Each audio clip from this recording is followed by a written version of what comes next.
What's good, guys? LM7 here, back again, doing another review. This time we're looking at 2024's May the 4th set, the Ultimate Collector's TIE Interceptor. So, right off the bat, this is a remake of one of the oldest UCS sets. I never managed to get one, and I don't see a reason I'm trying to spend $1 billion trying to get one nowadays. So, just a heads up, it is a remake. But it is nice to finally get one in this size, to go along with the Ultimate Collector's TIE Fighter we got forever ago. So, TIE Interceptor, Ultimate Collector. So this is a true big boy, not like the mini scale sets that are posers. I kid. It's a 25th anniversary set. So it has the chrome bluish border on it. 18 plus, 75, 382. It has 1,931 pieces and comes in at $230 in the US, $300 in Canada. So it's cheaper than other May 4th sets because the other ones are a little higher nowadays. They're usually $240 or $50 nowadays, I believe. They all used to be $200, so this one's a little cheaper, if that makes any difference to you.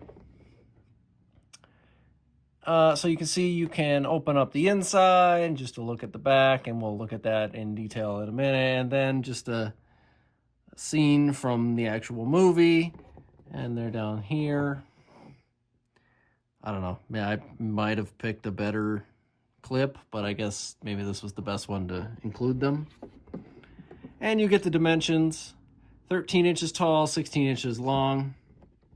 And we'll talk about that in a minute when we talk about scale for this ship. All right. You get a book. I don't particularly like this angle, but, to each their own. It's a striking silhouette, but, it's not super flattering for the Interceptor. You don't get one on the back either. The only reason I'm talking about this is some Ultimate Collector sets nowadays actually have 2 books. This one only has 1. Whereas Jabba's Sail Barge and the Jango Fett Slave one have 2 books. Rambling. Anyway, my bad. All right, so there we go. There's the final model. You can see the pages are gray for this one. I don't even remember doing that. I built this set so long ago. But instead of the harsh white, the pages are gray. Take it or leave it. 316 pages, so it's a pretty hefty build. And there's a lot of doubling up because the wings are identical, so it's a long build, with a set that has 2,000 pieces. You kind of expect that. Several hours. Obviously take breaks if you need them. I did. I'm getting old, so I had to take a break. All right, so what do you get in the set? Like all the other 25th sets, you get the same anniversary brick. Nothing special, 2 pieces. But they give you a little spot for it on this stand, and I do enjoy that. They also included, just for the fun of it, a mouse droid. So this is a new version of the mouse droid. It's a little bigger to allow these new wheel-ish pieces. It looks all right. I put the gun there just for funsies. And it's got clear studs so you can put it on the stand. It's an okay addition. It's a little big, but for a collector set, whatever. And in minifigure wise, you get the exclusive TIE Interceptor pilot. He has leg and arm printing. You can see the Imperial logo. Actually looks pretty good. Printing on the helmet is nice. He actually gets a real face. No double-sided because he's just a generic dude. But overall, a nice exclusive figure. One that you definitely expect for a TIE Interceptor. Because, you know, none of the main characters fly one. You know, if they made it nowadays and they made it the TIE Avenger, you'd probably get Cassian. But quick aside, before we look at the details and features of the actual set, speaking of TIE Avenger, I literally saw someone do the thing that I wanted to do, and it makes me mad that I didn't do it, but I didn't have money. I always thought in the back of my head, since I saw the TIE Avenger in Andor, if you bought two of these, you could definitely put them together to make an Avenger. And I saw someone do it the other day on Instagram, and I was like, took my idea. Oh well. Oh well. So 10 of 10. I'm not going to be able to put that on right in a minute, but here is the display card. Signer Fleet Systems, it's the Empire. 7.7 meters is what we're going to look at in a second. It goes pretty fast, and it has guns. They've definitely increased how blue these are nowadays. They're much more visible. Because I made a custom one for my E-Wing, and I used the template from older sets, and it you don't see them as much. Huh, that's pretty close. Not bad. So 7.7 meters, 16 inches long. Does that work out? I will show a comparison to my E-Wing in a minute, which is obviously scaled to an X-Wing because it's based off of the X-Wing set. And surprisingly, yes. The TIE Interceptor is scaled to the newer X-Wing within a fifth of an inch. So I just did the math 2 seconds ago. And there's my lovely math there. To be perfectly accurate to the X-Wing, or in this case, the E-Wing, you would have to make this TIE Interceptor 16.2 inches long, and it comes to exactly 16. So it's pretty close. So round of applause. Good job, Lego. Some of your sets are scaled together. That's cool. I wish all the collector sets were scaled together, but obviously that wouldn't work for like capital ships and stuff like that. All right. So let's actually look at the TIE Interceptor itself. So first off, like most fighters, you can take it off of its stand. It's significantly heavy, but pretty durable if you hold it by the center. Quite hefty. So if if you're younger and you got this as a gift, it is swooshable, but I wouldn't recommend it. Like a lot of older sets, you know what I mean. Like a lot of other Ultimate Collector sets, it has a opening that doesn't connect to anything. You just slide the stand in there, and it uses its own weight to hold it up. I don't know if we can see that, but funny aside, there's a little pink piece in there. Tee-hee. But I guess while I'm holding it like that, we can look at the bottom details, how they connected the panel to make it round. I was a little iffy on this one at first with the round, how they did the circle, because it's very different than the TIE Fighter, which you'll have to go look at pictures online because I don't have mine currently. But overall, I think the circle is fairly decent. But anyway, not a ton of details on the bottom, but it is nice and tiled, so looks pretty good. Quick look at the stand just before I put it back on there. Nothing crazy, it just uses Technic bars like most of them do, and it's on a slight up angle. I wish they'd stop doing the slight up angle, to be honest. I know it's for display, but I don't love it, and they're all at slightly different angles. So even if you have the right shelving to display them all at that upward right-facing angle, you're like, cool. And then, one of them's at like a 15-degree angle, and one of them's at like a 16.2-degree angle, and then they just look slightly off. But that's just me being nitpicky. But I can be nitpicky if I'm going to spend hundreds of dollars on something, right? Anyway. So you just slide it on there, and it just fits almost through the whole center of the Interceptor itself. But there's no wobble, and you don't have to worry about the stand. It's very sturdy. If you don't already own this set, obviously. If you do, you know exactly what I'm talking about. So, the cockpit. This time, it doesn't actually open here. This doesn't move. It does open on the top, though, and you can hinge it to make it look angled. And I suppose I probably should have either done that first or last. That's all right. I'll let you guys look at the inside towards the end. But I just wanted to point out, I think this was cool.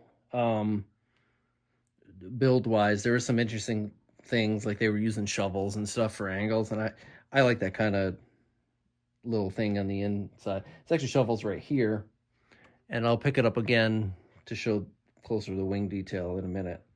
But I like that small greebling stuff.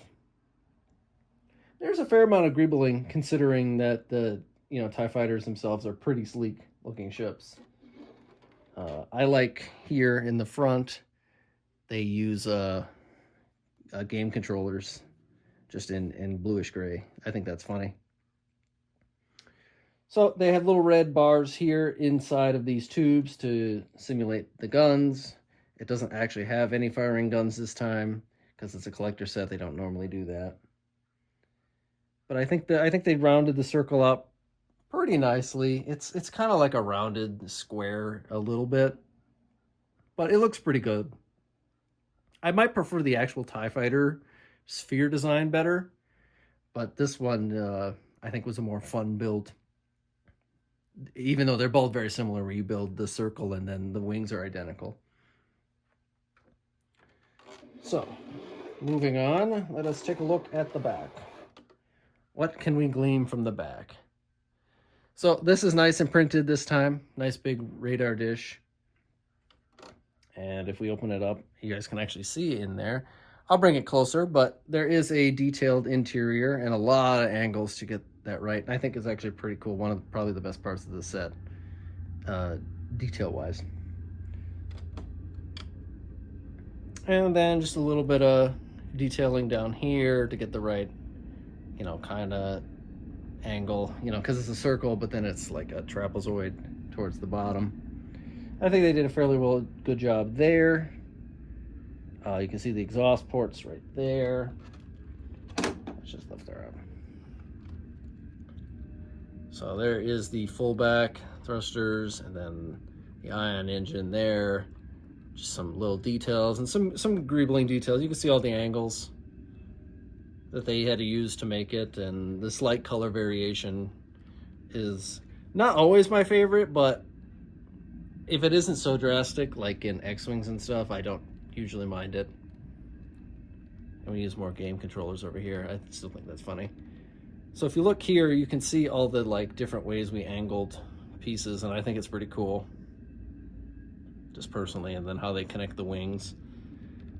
And then some of the back wing greebling, which is funny that they greeble the inside of the back wing, but it would be if this was a real vehicle, so we do like that. And then the front is actually not quite as greebled because it's a more sleek design, so isn't a ton of greebling there. You can see the shovels poking out of the front. I'll flip it around in a second. Now, while it is easy to hold, it is harder to change positions because of the wings. So there is your shovels. They're actually pretty integral to holding things together, which is cool. And they give an interesting shape. And then you can look at the wing detail. Nothing too crazy there. Just some slope pieces. And then it ends off in the guns. Nothing too crazy there. But if I do this without knocking my camera, you can see the inside through the cockpit, through the glass there. See, I did bump the camera. I knew I would. You can see a little bit of the red in there, and now I will open it up and see if we can even see inside. It may be difficult, but we're gonna try. You can see there is a lot of stickers in there, but some cool angles on how they they show, and there's a little X-wing you can see there, the way down there, that little red circle. That's an X-wing sight, which is a funny little homage because the set before this one was the X-wing, obviously. But it has sticker detail all around. I just like the way the shapes work. But obviously, it is a collector set, so there really isn't any more features. It is solely for the build and the, oh goodness, and the size. So fun fact, if you drop the stand, it doesn't actually just disintegrate, which is good to know. You do kill all your dudes. And I suppose that was my fault, and I'll take it, but hard part is I can't see what I'm doing. It's not that it's hard to get in there, I can't see. All right. So, last thing I wanted to do is nothing too special. I think the set is pretty decent. It's your classic, May the 4th, slightly cheaper Ultimate Collector set. So it's a good bang for your buck. But I did want to, not that the dudes are in the right scale, but I did want to show the Interceptor compared to the E-Wing, because they are in scale with each other, like I said, within a fifth of an inch, so fairly close. So I've seen some people do like slightly bigger build minifigures, and they would probably round this off, but Lego's never going to do that. I don't think it's worth doing it either, but to each their own. Anyway, I just wanted to show, the comparison between the two there. But as you can see, I didn't really change the stand design of the X-Wing when I built the E-Wing, and you can see they're at slightly different angles. So it's a little infuriating because the TIE Interceptor would actually fit on a different shelf of mine if the wings weren't tilted up so far. But because it's 13 inches tall instead of 12 inches tall, it fits differently. But that's a minor grievance. Just showing you that's how the ships actually look, compared to each other. And for once, it's not all of them, but for once that they are scaled to each other, which is cool. I don't know if the TIE Fighter is scaled to this one. Like I said, I don't have it with me to check, but you could easily Google something like that. I just am lazy and I didn't. When I do eventually get my TIE Fighter, I will, they'll both be together on the shelf, so it's not like it matters really too much to me anyway. So what do I think? I think it's a cool set. I'm glad they finally redid it, and it's in the right color. It's not in, the terrible bright blue anymore like it was back in the 2000s. I think it's 2000 or 2001. The old one came out. So, great improvement, lots of cool building techniques. And I think it's just a solid collector set. It's expensive. Obviously, they all are. But as a mid-range one, this is pretty cool, especially if you love Episode 6 and, your old school collectors go crazy over this kind of stuff. It's a good one. And, if you have the TIE Fighter and you have TIE Fighters and maybe put them next to the Star Destroyer, you could do something cool. I'll probably do something like that eventually. We'll see. Anyway, that'll do it for the TIE Interceptor. Leave a like, comment, and subscribe. Let me know what you think. Do you own this set? Do you want to own this set?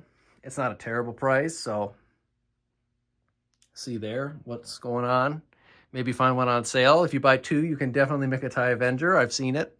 So that's cool if it's something you want to do. If you can find one for 40 or 50% off and you can get two of them, it'd be a fun project. I might do that one day if I ever get enough money to do so. Anyway, that wraps it up for this, and I will see you guys next time with probably some new reviews. So, see you guys later.